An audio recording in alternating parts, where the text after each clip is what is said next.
guys, today we are going to be going over the 3 most popular methods of quilting: hand quilting, free motion quilting, and long arm quilting. We're going to just give a general overview of each method so you can know what each one's about. All right, let's get into it. All right, we're going to start with hand quilting. It is exactly as it sounds, quilting by hand. So if you are familiar with embroidery or hand sewing, this method's going to come really easy to you. It is the most basic method and the most accessible, I would say, because it requires as little equipment as possible. All you need is a needle and thread. We recommend a thicker thread like embroidery floss or quilting specific thread. This just gives a better stitch definition than regular thread when you're using it to quilt. You can use a thimble if you want, and then others also use an embroidery hoop just to keep the quilt from shifting at all.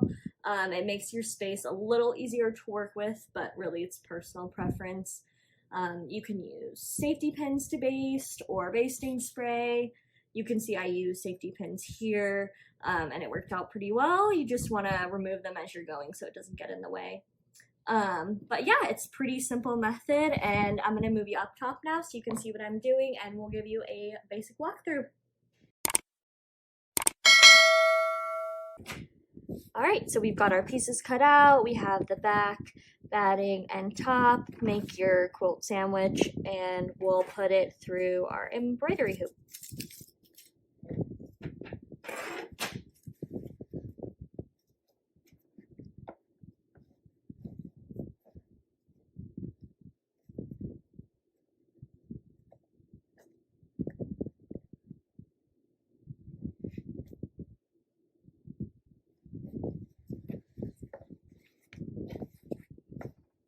Right, now I already threaded my needle here, so you'll want to do that before you get started, and then just make sure the knot and the end of the thread is not too large, because then you won't be able to embed it in the middle of the quilt.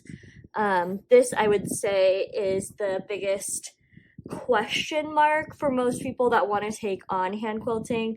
I know I at first was confused as to how you were supposed to get the thread started and start quilting without the knot showing on the front or the back, so I'm going to show you how to do that.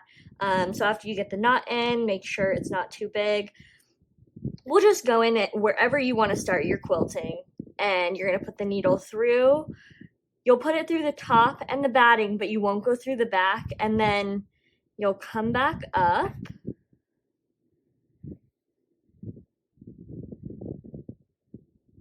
and then you'll tug just enough to make that knot go through the top, but then it'll be embedded into the batting. So don't pull too hard. You don't want to rip it straight through everything, or maybe even just rip your thread from where it's stuck in there. So you'll just tug it just enough to where it embeds in the batting, and then we'll cut off the tail. And there you go. It started, no knot on the back or the front.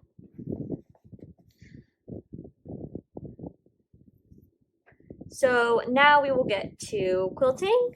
Really the most basic, and what I'm going to show you today, is the running stitch, which is basically just going up and down through the fabric. You can get as complicated or as simple as you want, really.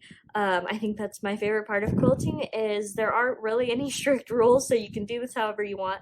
But to do the running stitch, you'll start with your thread, how it's pulled up through the top. You're just going to go down through all 3 layers. You'll poke up on the back side. You want to get like about 1/4 of an inch away from that first stitch, and then pull it through. And then you'll come up